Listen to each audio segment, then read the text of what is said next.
ការប្រើប្រាស់រូបមន្ត count ទាំងអស់នៅក្នុង Google Sheet បាទរូបមន្ត count ទាំងអស់នេះគឺមានរូបមន្តនិងការប្រើប្រាស់ខុសៗគ្នាបាទចុះថ្ងៃនេះអ្នកទាំងអស់គ្នានឹងបានរៀនជាមួយខ្ញុំពីការប្រើប្រាស់រូបមន្ត count ទាំងអស់រួមជាមួយនឹងឧទាហរណ៍ជាក់ស្ដែងបាទចឹងរូបមន្ត count ទី1គឺយើងមាន count ហើយនឹងមាន rank បាទគឺប្រើដើម្បីធ្វើការរាប់ចំនួន cell ដែលមានទិន្នន័យជាតម្លៃលេខ count A បាទ count A គឺជាការរាប់ចំនួន cell ដូចគ្នាប៉ុន្តែរាប់ទាំងលេខនិងទាំងអក្សរប៉ុន្តែគឺមិនរាប់ទិន្នន័យដែល blank ទេទិន្នន័យដែលទទេចំណែក count blank គឺជារូបមន្តមួយដែលប្រើដើម្បីធ្វើការរាប់ចំនួន cell ដូចគ្នាប៉ុន្តែរាប់ cell ណាដែលមិនមានទិន្នន័យអញ្ចឹងនៅក្នុងនេះគឺមានពាក្យថា rank ទាំង3នេះអញ្ចឹង rank នេះគឺជាបណ្ដុំនៃ cell បណ្ដុំនៃ cell មិនឧទាហរណ៍ពី B2 ទៅដល់ B7 នេះគេហៅជាបណ្ដុំនៃ cell អញ្ចឹងនៅពេលដែលយើងប្រើប្រាស់គឺយើងប្រើ B2 ទៅដល់ B7 ឬក៏ cell rank ណាមួយនៅក្នុងចន្លោះកន្លែង rank ដើម្បីបញ្ចូលគណនារូបមន្តចឹងទីទៀតយើងទៅដល់ឧទាហរណ៍ជាក់ស្ដែងមកដល់កន្លែង count if គឺជារូបមន្តដែលប្រើដើម្បីធ្វើការរាប់ចំនួន cell ដូចគ្នាប៉ុន្តែគឺរាប់ដោយមានលក្ខខណ្ឌតែលក្ខខណ្ឌដែលកំណត់ដោយ count if នោះគឺរាប់បានតែមួយលក្ខខណ្ឌទេមានថាកំណត់លក្ខខណ្ឌបានតែមួយចំណែក count if មួយទៀតគឺមានអក្សរ s count if ដែលមានអក្សរ s នេះគឺប្រើដើម្បីធ្វើការរាប់ចំនួន cell ដូចគ្នាប៉ុន្តែយើងអាចកំណត់លក្ខខណ្ឌបានច្រើនអាចថាចាប់ពី2ឡើងទៅគឺច្រើនណាស់ចឹងចំពោះ count if នេះគឺកន្លែងទី1គឺ rank កន្លែងនេះគឺជាបណ្ដុំនៃទិន្នន័យ cell rank របស់យើងហ្នឹងដែលចង់យកមកធ្វើការកំណត់លក្ខខណ្ឌកន្លែង criterion នេះគឺជាលក្ខខណ្ឌដែលយើងនឹងកំណត់ទៅឲ្យ rank របស់យើងនេះបាទជាទីទៀតយើងនឹងសិក្សាឧទាហរណ៍ទៅជាក់ស្ដែងថាឧទាហរណ៍យ៉ាងម៉េចឲ្យងាយយល់អ្នកទាំងអស់គ្នាអាចយកទៅអនុវត្តបានអូខេតកតងមួយរូបមន្តទី5គឺ count if ដែលមានអក្សរ s នេះគឺលក្ខខណ្ឌច្រើនជាទី1គឺចាប់ផ្ដើមបណ្ដុំនៃលក្ខខណ្ឌតែម្ដងគឺ criteria rank ទី1គឺមានថាយើងយកទិន្នន័យ rank ដែលយើងយកមកធ្វើការកំណត់លក្ខខណ្ឌហើយកំណត់លក្ខខណ្ឌតែម្ដងគឺ criterion ទី1បន្ទាប់មកគឺយក criteria rank ទី2លក្ខខណ្ឌទី2បណ្ដុំនៃ rank ទី2ហើយទៅដាក់លក្ខខណ្ឌទី2ហើយយើងអាចមានលក្ខខណ្ឌជាច្រើនបន្តទៅមុខទៀតអូខេឥឡូវយើងចូលមកដល់ឧទាហរណ៍ជាក់ស្ដែងអញ្ចឹងឧទាហរណ៍ជាក់ស្ដែងគឺខ្ញុំមានតារាងមួយដែលមាន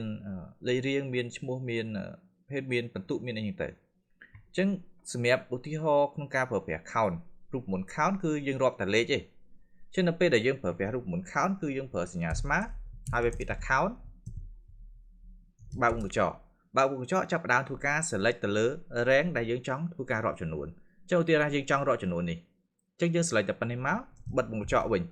បាទអញ្ចឹងយើងទី1គឺប្រើ count ហើយបើកវងកញ្ចក់ហើយអូសទៅលើ rank ដែលយើងចង់កំណត់បន្ទាប់មក enter មកគឺយើងនឹងបានចំនួនលេខ7ដោយសារតែទិន្នន័យនៅក្នុងកន្លែងនេះ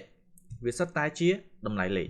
ប៉ុន្តែបើយើងបដូរទៅជាកន្លែងនេះបដូរទៅជាអក្សរវិញឧទាហរណ៍យើងដាក់អក្សរ A1 បាទអញ្ចឹងកន្លែង count នេះគឺវារាប់បានតែ6ទេដោយសារទិន្នន័យកន្លែងមួយនេះគឺមានអក្សរនៅក្នុងហ្នឹងអញ្ចឹងចំពោះរូបមន្ត count គឺរាប់បានតែជាតម្លៃលេខតែដល់ពេល count A គឺជារូបមន្តរាប់ចំនួន cell ដូចគ្នាប៉ុន្តែរាប់ទាំងលេខនិងទាំងអក្សរឲ្យតែមានទិន្នន័យអញ្ចឹងយើងប្រើរូបមន្ត count A នេះប្រើស្មើហើយពាក្យថា count A ហើយបើកវងកញ្ចក់អញ្ចឹងកន្លែងបើកវងកញ្ចក់ចាប់ផ្ដើមធ្វើការ select ខ្ញុំយកឧទាហរណ៍ដដែលយកកន្លែង rank បន្ទុកនេះយកមកប្រើដដែលបិទវងកញ្ចក់មកអញ្ចឹងយើងឃើញមានគឺ count A បើកវងកញ្ចក់ហើយយក rank មកដាក់ហើយបិទវងកញ្ចក់វិញអញ្ចឹងយើងនឹងឃើញ7ប៉ុន្តែបើកន្លែងអក្សរ A នេះយើងលុបទិន្នន័យចេញវិញវានឹងសល់តែ6ទេដោយសារតែកន្លែងនេះគឺមានទិន្នន័យ blank មួយអញ្ចឹងបញ្ជាក់ថា count A គឺយើងរាប់ចំនួន cell ប៉ុន្តែមិនរាប់ cell ណាដែលទំនេរមានថា cell ដែលអត់មានអ្វីទាំងអស់ដល់ពេល count blank គឺរាប់ចំនួន cell ដែល ដែលតទេវិញអញ្ចឹងយើងចង់ដឹងថាតើទិន្នន័យដែលតទេនៅក្នុងទាំងអស់នេះឬក៏កន្លែងណាមួយយើងមានតទេប្រមាណកន្លែងអញ្ចឹងយើងអាចប្រើប្រាស់រូបមន្ត count blank ដោយប្រើសញ្ញាស្មើហើយវាពាក្យថា count blank បាទអញ្ចឹងរូបមន្ត count blank បន្ទាប់មកយើងចាប់ផ្ដើមធ្វើការ select តែម្ដង select rank អញ្ចឹងខ្ញុំយកកន្លែងនេះជាឧទាហរណ៍បិទបង្កក់វិញបាទអញ្ចឹងយើងស្មើមក count blank ហើយយើងចាប់ផ្ដើម select rank ដែលយើងចង់ធ្វើការកំណត់បាទ enter អញ្ចឹងនៅពេលដែល enter នៅកន្លែងនេះគឺយើងបាន1បាទអញ្ចឹង1គឺជាលទ្ធផលនៃទិន្នន័យដែល blank នេះគឺយើងឃើញ1នេះអញ្ចឹងបើមានច្រើនគឺវាបង្ហាញចំនួនច្រើននៅកន្លែងនេះហើយមកដល់កន្លែងលក្ខខណ្ឌ count if វិញគឺលក្ខខណ្ឌនេះគឺយើងចង់ដាក់លក្ខខណ្ឌណាមួយឧទាហរណ៍ខ្ញុំចង់នឹងថាតើនៅក្នុងចំណោមមានអ្នកជាប់អ្នកធ្លាក់ប្រមាណអ្នកបាទអញ្ចឹងអ្នកជាប់អ្នកធ្លាក់ប្រមាណអ្នកអញ្ចឹងខ្ញុំប្រើប្រាស់រូបមន្ត count if អញ្ចឹង count if របស់ខ្ញុំគឺប្រើសញ្ញាស្មើមកហើយវាពាក្យថា count if ហើយបើកវងកញ្ចក់ចាប់ផ្ដើមធ្វើការ select ទៅលើ rank បាទអញ្ចឹង select លើ rank របស់យើងនេះគឺបណ្ដុំនៃលក្ខខណ្ឌរបស់យើងនេះអញ្ចឹងបណ្ដុំនេះហើយក្បៀស1គឺយើងចាប់ផ្ដើមធ្វើការកំណត់លក្ខខណ្ឌអញ្ចឹងលក្ខខណ្ឌដែលយើងកំណត់នោះគឺចង់ថាជាប់ឬក៏ធ្លាក់កន្លែងនេះគឺយើងអាចយកទិន្នន័យចេញពី cell ក៏បានមានថាយក cell name ក៏បានឬក៏យើងប្រើប្រាស់លក្ខណៈការវាបញ្ចូលក៏បានដែរអញ្ចឹងក្នុងការជ្រើសរើសយក cell name គឺអ្នកទាំងអស់គ្នាអាច select ទៅលើ cell ណាមួយដែលយើងចង់ជ្រើសរើសតែម្ដងប៉ុន្តែបើយើងចង់វាបញ្ចូលអ្នកទាំងអស់គ្នាអាចប្រើប្រាស់ double quotation នៅសងខាងសិនហើយចាប់ផ្ដើមធ្វើការវាបញ្ចូលនៅត្រង់ចំណុចនេះឧទាហរណ៍ថាយើងចង់ដឹងថាតើមានអ្នកជាប់ប្រមាណអ្នកអញ្ចឹងយើងវាយជាអក្សរដែលជាលក្ខខណ្ឌតែម្ដងអញ្ចឹងលក្ខខណ្ឌរបស់យើងកំណត់នេះគឺលក្ខខណ្ឌជាប់ហើយបិទវងកញ្ចក់វិញអញ្ចឹងយើង enter មកយើងនឹងបានចម្លើយគឺ3អញ្ចឹងអ្នកដែលជាប់គឺមាន3ខុសទេដឹងបាទជាប់គឺមាន1 2 3 4 5 6បាទតែចម្លើយមកយើងចេញ3អញ្ចឹងប្រកាសជាមានចំណុច error ត្រង់ចំណុចណាមួយហើយ error មិនគឺ error ការវាបញ្ចូលពាក្យពេចន៍អញ្ចឹងការវាបញ្ចូលនេះគឺសំខាន់អ្នកទាំងអស់គ្នាសូមពិនិត្យមើលឲ្យបានច្បាស់លាស់បាទអញ្ចឹងកាលណាយើងវាខុសគឺទិន្នន័យចេញ0នេះបាទដូចអ្នកទាំងអស់គ្នាបានឃើញមិញអញ្ចឹងបាទដល់ពេលលក្ខខណ្ឌរបស់យើងវាយជាប់ប៉ុន្តែចេញមក0បាទអញ្ចឹងនេះគឺលក្ខខណ្ឌអញ្ចឹងកន្លែងនេះគឺសំខាន់ហើយជាទូទៅភាគច្រើនគឺយើងតែងយកចេញពី cell name យកមកប្រើដើម្បីអីគឺជៀសវាងការវាបញ្ចូលអក្សរដែលខុសអញ្ចឹងបើសិនបើយើងប្រើជំនួសដោយ cell name វិញបាទគឺអត់ចេះខុសទេបាទអត់ងាយខុសតែម្ដងនិយាយរួមទៅគឺដោយសារទិន្នន័យគឺវាចាប់ចេញពីពាក្យដែលយើងធ្វើការវាបញ្ចូលនេះអញ្ចឹងកន្លែងនេះគឺសំខាន់អ្នកទាំងអស់គ្នានៅពេលដែលប្រើប្រាស់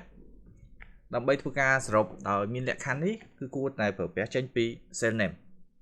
ព្រោះកាលណាយើងវាបញ្ចូលអាចពេលខ្លះការវាបញ្ចូលដោយខុសគាត់តែ space មួយឬក៏ខុសកន្លែងណាបន្តិចគឺវានឹង error ហើយអូខេឈានមកដល់ចំណុចមួយទៀតគឺ count if ដែលមានអក្សរ s count if មានអក្សរ s គឺលក្ខខណ្ឌ2លក្ខខណ្ឌ2មានន័យថាចាប់ពី2ឡើងទៅអញ្ចឹងបើសិនបើលក្ខខណ្ឌដែលខ្ញុំចង់រាប់ចំនួន cell តើមានចំនួនប្រមាណដែលជាប់ហើយមានបន្ទុកលើសពី70លើសពី60ចាស់លើសពី60ដោយសារតែនៅក្នុងនេះគឺមានតែ60ហើយ70ទេអញ្ចឹងចង់ដឹងថាតើអ្នកដែលជាប់មានបន្ទុកលើសពី60នោះមានប្រមាណអ្នកអញ្ចឹងលក្ខខណ្ឌរបស់យើងអាចដាក់លក្ខខណ្ឌ2ទី1គឺត្រូវតែជាប់ទី2ត្រូវតែមានបន្ទុកលើសពី60អញ្ចឹងយើងត្រូវប្រើសញ្ញាស្មើហើយវាពាក្យថា count if ហើយមានអក្សរ s ដែលជាលក្ខខណ្ឌ2ចាប់ពី2ឡើងទៅអញ្ចឹងទី1គឺជាបណ្ដុំនៃទិន្នន័យដែលយកមកធ្វើការកំណត់លក្ខខណ្ឌអញ្ចឹងយើងធ្វើការ select ទី1គឺបណ្ដុំទិន្នន័យជាប់ធ្លាក់ក្បៀស1មកហើយទី2គឺយើងកំណត់យកជាប់យកទិន្នន័យជាប់ក្បៀសមួយទៀតគឺយើងចាប់ដើមដាក់លក្ខខណ្ឌទី2លក្ខខណ្ឌទី2គឺ កន្លែងបន្ទុកវិញម្ដងបន្ទុក Lutra តែធំជាង 60 អញ្ចឹងក្បៀសមួយមកធំជាង 60 អញ្ចឹងបើធំជាង 60 អ្នកទាំងអស់គ្នាត្រូវដាក់ double quotation ហើយវាយដាក់ធំជាង 60 បាទធំជាង 60 កន្លែងនេះគឺធំជាងដាច់ណាបើយើងចង់ធំជាងឬស្មើយើងថែមសញ្ញាស្មើមួយទៀតមកប៉ុន្តែបើយើងថាអត់ចង់បានធំជាងឬស្មើយើងបានតែធំជាងបានហើយអញ្ចឹងយើងដាក់តែប៉ុណ្្នេះបានហើយអញ្ចឹងតើឲ្យតែធំជាង 60 ទៅវារាប់ចំនួនបាទបិទវងកញ្ចក់វិញមក enter ប៉ុន្តែបើយើងចង់ដាក់លក្ខខណ្ឌបន្តបន្ទាប់ក្បៀសតែមួយបន្តទៀតមកយើងនឹងបានលក្ខខណ្ឌបន្តទៀតដូចគ្នាដែរបាទអញ្ចឹងអ្នកដែលជាប់មានបន្ទុកលើសពី 60 គឺមានតែ2យើងកលេចមកគឺឃើញមានលេខ 72 នេះអញ្ចឹងបើបន្ទុកនេះឡើង 65 គឺនឹងរាប់ចំនួន3អញ្ចឹងយើងដឹងថាអ្នកដែលមានបន្ទុកលើសពី 60 នោះគឺមានចំនួន3នាក់បាទនេះគឺជាការរាប់តែពេលខ្លះយើងចង់រាប់ចំនួនប្រុសស្រីផ្សេងលក្ខខណ្ឌប្រុសស្រីនេះគឺភាគច្រើនគឺគេតែងតែរាប់អញ្ចឹងការរាប់ចំនួនប្រុសស្រីគឺគេប្រើរូបមន្ត count if តែមួយទេគឺដោយសារលក្ខខណ្ឌតែមួយចឹងអ្នកទាំងអស់គ្នាអាចប្រើប្រាស់រូបមន្តនេះដើម្បីទៅប្រើក្នុងលក្ខខណ្ឌផ្សេងដែលយើងត្រូវការហើយយើងនឹងសិក្សាពីរូបមន្តនេះបន្តទៀតអូខេសម្រាប់វីដេអូរបស់ខ្ញុំគឺមានប៉ុណ្ណេះហើយយើងនឹងជួបគ្នានៅវីដេអូក្រោយៗទៀតជាមួយខ្ញុំដើម្បីទទួលបានវីដេអូថ្មីៗកាន់តែរហ័សអ្នកទាំងអស់គ្នាកុំភ្លេចចុចលើប៊ូតុង Subscribe និងរូបកណ្ដឹងបាទអរគុណចំពោះការតាមដានទស្សនាពីដើមរហូតដល់ចប់យើងនឹងជួបគ្នានៅមេរៀនក្រោយៗទៀត